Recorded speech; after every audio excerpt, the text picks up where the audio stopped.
सोने और चांदी के जादुई चांद और चुड़ैल बहनें। बहुत समय पहले की बात है। रामपुर गांव में रानी और सीमा दो बहनें अपनी विधवा माँ के साथ रहा करती थी। कुछ समय पहले मनीषा के पति की मृत्यु हो जाने के कारण रानी और सीमा की जिम्मेदारी मनीषा पर आ गई थी। मनीषा लोगों के कपड़े सिलकर अपनी बेटियों का पालन पोषण करती थी।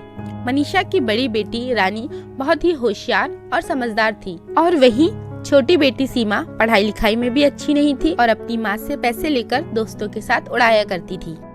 ऐसे ही समय बीत रहा था। एक दिन सीमा अपनी माँ के पास आती है और कहती है, मम्मी मम्मी टीचर ने मुझसे 500 रुपए बुलवाए हैं, आप मुझे दे दीजिए। सीमा, रानी भी तो तुम्हारे स्कूल में है, वो तो मुझसे कभी ऐसे पैसे नहीं मांगती, बस अपनी फीस जमा करने के लिए महीने में एक बार पैसे मांगती है और तुम कभी 500, कभी 2000, कभी 5000 लेती ही रहती हो। आखिर तुम्हारी टीचर इतने पैसे क्यों मंगवाती है बेटा? मुझे तो कुछ भी समझ नहीं आता। चलो आज पैसे ले जा लो, लेकिन अब नहीं मांगना। ऐसा कहकर सीमा हमेशा अपनी माँ से पैसे ले जाया करती थी और उसे अपने फ्रेंड्स के साथ पार्टियों में उड़ा दिया करती थी। ऐसे ही एक दिन दोस्तों के साथ पार्टी करते हुए रानी सीमा को देख लेती है। यह देख रानी को बुरा लगता है और वह सीमा से जाकर कहती है, सीमा, माँ कितनी मेहनत से हमें पढ़ाती हैं, कितनी मेहनत करती हैं तो 4 पैसे कमाती हैं और तुम हो कि उनके पैसे इस तरह बर्बाद कर रही हो। हमारी माँ कितनी मेहनत से 2 रोटी कमाकर हमें खिलाती हैं, वो कितनी मेहनत करती हैं। प्लीज तुम ऐसा मत करो, उनके पैसे इस तरह बर्बाद मत करो। पढ़ाई पे ध्यान दो, पढ़ाई करो, कुछ बनकर दिखाओ उन्हें। ओह हेलो बहन जी, मुझे ना इतना ज्ञान मत दे, मुझे नहीं जीना वो बोरिंग वाली जिंदगी। बस 24 घंटे पढ़ते रहो और माँ के साथ काम में हाथ बटाओ। तुझे क्या लगता है मैं अपनी जिंदगी ऐसे ही जीऊं, अपने दोस्तों के साथ एंजॉय भी ना करूं? मैं जब भी मौका मिलेगा अपने दोस्तों के साथ एंजॉय करूंगी। और हाँ, तो सुन ले, तूने मम्मा को ये बात बताया तो मैं तुझे बिल्कुल भी नहीं छोड़ूंगी, याद रखना मेरी बात। और हाँ बहन जी, चल यहाँ से अब निकल जा, मेरी पार्टी बर्बाद मत कर, चल निकल। सीमा, मैं तुम्हारी बड़ी बहन हूँ और मैं तुम्हें सही रास्ता ही दिखाती हूँ। देखो, मैं माँ को नहीं बताऊंगी, लेकिन आज नहीं तो कल माँ को कहीं ना कहीं से पता चल ही जाएगा। मैं तुम्हें समझा रही हूँ सीमा, तुम समझ जाओ। तुम मेरी छोटी बहन हो, मैं भी नहीं चाहती कि उन्हें पता चले, वरना उन्हें बहुत बुरा लगेगा। रानी सीमा को समझाकर बहुत दुखी मन से अपने घर वापस आ जाती है और अपने स्कूल का सारा काम खत्म करके अपनी माँ के साथ सिलाई में और घर के कामों में मदद करवाती है। रानी मनीषा की लाडली बेटी थी, क्योंकि वो ना ज्यादा पैसे मांगा करती थी बल्कि घर के कामों में बहुत हाथ भी बटाती थी। इसी तरह समय बीतता जा रहा था। एक दिन स्कूल का रिजल्ट आता है और हमेशा की तरह रानी टॉप करती है और सीमा फेल हो जाती है। जब मनीषा को पता चलता है तो वह आग बबूला हो जाती है और सीमा को एक जोरदार थप्पड़ मारती है और फिर गुस्से में उसे पूछती है, सीमा तुम फेल कैसे हो सकती हो? अपनी बहन को देखो, घर का सारा काम करती है, मेरे साथ सिलाई में हाथ भी बटवाती है, उसके बाद भी वो टॉप करती है, ट्यूशंस भी नहीं लेती। और एक तुम हो कि ट्यूशंस भी लेती हो, घर का कोई काम नहीं करती, उसके बाद भी फेल हो जाती हो। मैं कितने मेहनत से पैसे कमाती हूँ, तुम्हें इसका अंदाजा भी है? तुम्हें कुछ पता भी है कितनी मेहनत से पैसे कमाए जाते हैं? अब तुम्हें एक भी पैसा एक्स्ट्रा नहीं मिलेगा। मम्मी, मैंने तो कितनी मेहनत की थी, कितनी पढ़ाई की थी, अब स्कूल वालों ने मुझे फेल कर दिया तो इसमें मेरी क्या गलती? आप मुझे हमेशा ऐसे ही सुनाती रहती हो। इस रानी की बच्ची को कुछ नहीं बोलती, वो आपकी सगी बेटी है क्या? मैं जा रही हूँ घर छोड़कर। ऐसा कहकर सीमा घर से बाहर निकल जाती है और तभी उसे रास्ते में उसकी कुछ फ्रेंड्स मिलती हैं और सीमा को इतने गुस्से में देखकर उससे उसके नाराज होने का कारण पूछती है। अरे कुछ नहीं यार, मैंने अपना घर छोड़ दिया, जब देखो तब माँ मुझे डांटती ही रहती है। पढ़ाई क्यों नहीं करती, अपने फ्रेंड्स के साथ पार्टी क्यों करती रहती हो, क्यों हमेशा टाइम वेस्ट करती हो और उस रानी की बच्ची को कुछ नहीं कहती, जैसे कि मैं उनकी सगी बेटी नहीं, सौतेली बेटी हूँ, इसीलिए मैंने अपना घर ही छोड़ दिया। पता नहीं क्यों मेरे साथ ही माँ ऐसा करती है।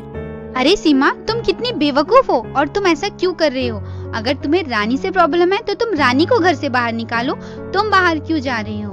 और अगर तुम उसे घर से बाहर निकाल दोगी तो सारे पैसे आपस में नहीं बटेंगे, सारे के सारे पैसे तुम्हारे हो जाएंगे, फिर तुम ऐश करना। क्यों दोस्तों, मैं सही कह रही हूँ ना? तो अब तुम ये सोचो कि तुम्हें आगे क्या करना है। अरे हाँ यार सपना, ये तो बहुत ही अच्छा आइडिया है। उस रानी की बच्ची की वजह से मैं क्यों घर छोड़ के जाऊँ? घर छोड़ के उसे जाना चाहिए। अब तू देख मैं उसे कैसे सबक सिखाती हूँ और कैसे अपने घर से निकाल देती हूँ। अब देख रानी की बच्ची, मैं तुझे कैसे सबक सिखाती हूँ। मैंने सुना है कि पहाड़ी वाले इलाके में 2 चुड़ैलें रहती हैं। यहाँ से रानी को अपने साथ लेकर जाऊंगी और वहाँ उसे छोड़कर आ जाऊंगी। एक ही बार में काम तमाम। चलो बाय।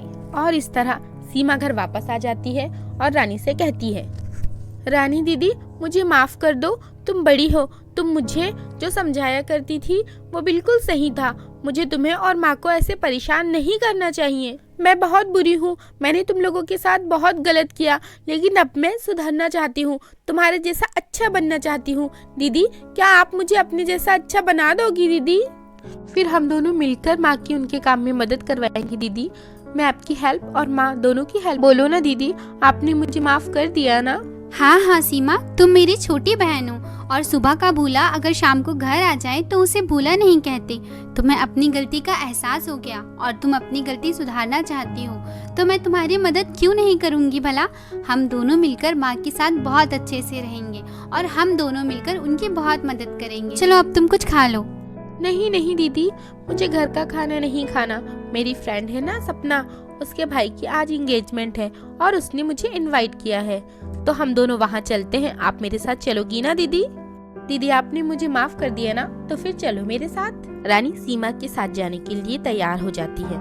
रानी बहुत सीधी सादी थी, इसीलिए उसे पता नहीं था कि उसकी बहन उसके साथ क्या करने वाली है, और वह सीधी होने के कारण ये समझ नहीं पाई कि वह उसे कहाँ ले जा रही है। रानी यह सोचकर खुश थी कि उसकी बहन सुधर गई है, मगर सीमा मन ही मन सोच रही थी, रानी की बच्ची, अब मैं तुझे जहाँ लेकर जा रही हूँ ना, वहाँ से तू कभी वापस नहीं आएगी। उसके बाद मम्मा हमेशा मुझे प्यार करेंगी और मेरा ही साथ देंगी, और तू वहाँ हमेशा के लिए फंस जाएगी और कभी लौटकर ही नहीं आएगी। फिर मैं अकेले रहूंगी, सारे पैसे भी मेरे, सब कुछ मेरा, सिर्फ मेरा अकेले का। ऐसा ही कुछ बड़बड़ाते बड़बड़ाते सीमा चली जा रही थी, और फिर वो लोग बहुत दूर तक जंगलों के पास आ जाते हैं। वहाँ बहुत घना अंधेरा था, डरावनी आवाजें आ रही थी, जानवरों की चिल्लाने की भी आवाजें आ रही थी। तभी रानी सीमा से कहती है, सीमा ये तो पहाड़ी वाला रास्ता लग रहा है मुझे, कितनी डरावनी आवाजें आ रही हैं यहाँ पर। ये जंगल कितना घना है, कहीं हम गलत रास्ते में तो नहीं आ गए? तुम्हारी फ्रेंड का घर कहाँ है? क्या इधर ही है तुम्हारी फ्रेंड का घर? मुझे तो नहीं लगता, मुझे तो बहुत डर लग रहा है, जरूर हम किसी गलत जगह पर आ गए हैं। रानी सीमा से बार बार पूछ रही थी कि कहीं हम कोई गलत जगह तो नहीं आए, लेकिन वह कोई भी जवाब नहीं दे रही थी। उसे लग रहा था कि कुछ तो गड़बड़ है। चलते चलते बहुत रात हो जाती है और एक गुफा आती है, और सीमा रानी को उस गुफा में छोड़कर वापस आना चाहती थी, लेकिन तभी वह गुफा बंद हो जाती है। यह देखकर सीमा बहुत ज्यादा घबरा जाती है। तभी वहाँ पर अचानक 2 सीढ़ियाँ प्रकट हो जाती हैं। दोनों बहनें ना चाहते हुए भी उन सीढ़ियों पर चढ़ जाती हैं और फिर एक ऐसी जगह पहुँच जाती हैं जहाँ पर एक तरफ सोने का चांद था और एक तरफ चांदी का चांद। वो दोनों बहनें बहुत ज्यादा डर जाती हैं और इधर उधर देखती रहती हैं। देखते ही देखते अचानक वहाँ पर 2 चुड़ैलें प्रकट हो जाती हैं और फिर उनमें से एक कहती है, जादू इस सोने और चांदी के चांद की दुनिया में तुम्हारा स्वागत है। जिस जंगल से तुम दोनों आई हो, उस जंगल में आने की गलती कोई भी नहीं करता। तुम दोनों को डर नहीं लगता? तुम दोनों ने इतनी बड़ी गलती कैसे की? हा हा हा हा। चुड़ैल जी, आप मुझे जाने दो। आपको जरूरत लगे तो आप इस रानी की बच्ची को यहाँ रख लो, और अगर लगे तो इसे खा भी लो, लेकिन मुझे जाने दो। मुझे पता था कि ये जंगल बहुत खतरनाक है, इसीलिए मैं इस रानी की बच्ची को यहाँ छोड़ने आई थी। मैं तो इसे छोड़कर यहाँ से जाना चाहती थी, लेकिन इस रानी की बच्ची की वजह से मैं यहाँ फंस गई। मुझे जाने दो प्लीज, मैं दोबारा वापस यहाँ बिल्कुल नहीं आऊंगी। सीमा ये तुम क्या कह रही हो? इसका मतलब तुमने घर में जो भी कहा सब कुछ झूठ था और तुम मुझे यहाँ इसलिए लेकर आई हो ताकि तुम मुझे मार सको। मैं तो सपने में भी नहीं सोच सकती कि तुम इतनी नीच हरकत कर सकती हो। मुझे तो तुम्हें अपनी बहन कहते भी शर्म आ रही है। मैं तो तुमसे कितना प्यार करती हूँ और तुम मुझे ही मारना चाहती हो। देखो आज तुम्हारी बुरी हरकत की वजह से हम दोनों कितनी बड़ी मुसीबत में पड़ गए हैं। तुमने जो किया बहुत गलत किया सीमा, तुमने मुझे धोखा दिया है और जाने माँ का क्या हाल होगा आज। बहुत कर ली तुम दोनों ने बातें, हम दोनों से डरने की कोई जरूरत नहीं है। हम दोनों बुरी चुड़ैलें नहीं है, बस जंगल में रौब जमाने के लिए हमने ऐसा लिख रखा है कि ये जंगल खतरनाक है। तुम दोनों बहनें अपने अपने घर जा सकती हो। तुम दोनों को घर जाने के लिए 2 चांद है, एक सोने का चांद और एक चांदी का चांद। अगर तुम सोने के चांद के रास्ते से जाओगी तो तुम्हें सोना चांदी मिलेगा ढेर सारा, लेकिन तुम अपने घर नहीं जा सकती। और अगर तुम चांदी के चांद के रास्ते में जाओगी तो तुम सीधे अपने घर पहुंचोगी और तुम्हें कुछ भी नहीं मिलेगा। अब ये तुम्हारे हाथ है कि तुम्हें सोने के चांद की तरफ जाना है या चांदी के चांद की तरफ। चुड़ैल जी, मैं तो जादुई सोने के चांद के रास्ते जाऊंगी। वहाँ पे ढेर सारी धन दौलत है जिनसे मैं अपनी फ्रेंड्स के साथ एंजॉय करूंगी, मजे करूंगी। मुझे नहीं जाना अपने घर उस गरीबी वाली जिंदगी जीने के लिए। कोई बेवकूफ ही होगा जो इतनी सारी धन दौलत छोड़कर जादुई चांदी के चांद के रास्ते पर जाएगा। मुझे तो सोने के चांद के रास्ते पर ही जाना है। बहुत सारा सोना चांदी मिलने पर मेरी जिंदगी कितनी अच्छी हो जाएगी और मैं मजे करूंगी। चुड़ैल जी, मुझे कुछ नहीं चाहिए, मुझे बस अपनी माँ चाहिए। मेरी माँ ने इतनी मुश्किलों से मुझे पाला और इतना बड़ा किया, और आज मैं धन दौलत की लालच में अपनी माँ को छोड़ दूँ? नहीं, मैं अपनी माँ को कभी नहीं छोड़ूंगी। मैं चांदी के रास्ते पर जाऊंगी ताकि मुझे मेरी माँ मिल जाए। मैं सोने का क्या करूंगी अगर मेरी माँ ही मेरे पास नहीं रहेगी। आप मुझे चांदी के रास्ते पर ही जाने दीजिए। अगर मेरी माँ मेरे पास रहेगी तो मेरे पास सब कुछ रहेगा, उनके बिना मेरे पास कुछ भी नहीं। ठीक है, तुम दोनों के रास्ते खुल चुके हैं। तुम दोनों अपने अपने रास्ते पर जहाँ जाना चाहो वहाँ जा सकती हो। जाओ अब। ऐसा कहकर चुड़ैलें दोनों के लिए सोने के और चांदी के चांद का रास्ता खोल देती हैं। दोनों अपने अपने रास्ते पर जाने के लिए बहुत उत्सुक थी। और फिर रानी चांदी के चांद के रास्ते पर चलना शुरू करती है और फिर जल्दी ही वह अपने घर अपनी माँ के पास पहुँच जाती है। दूसरी तरफ सीमा बहुत खुश थी और सोने के सीढ़ियों पर चलना चालू कर देती है। उसे बहुत सारे सिक्के और बहुत सारी धन दौलत मिलती है।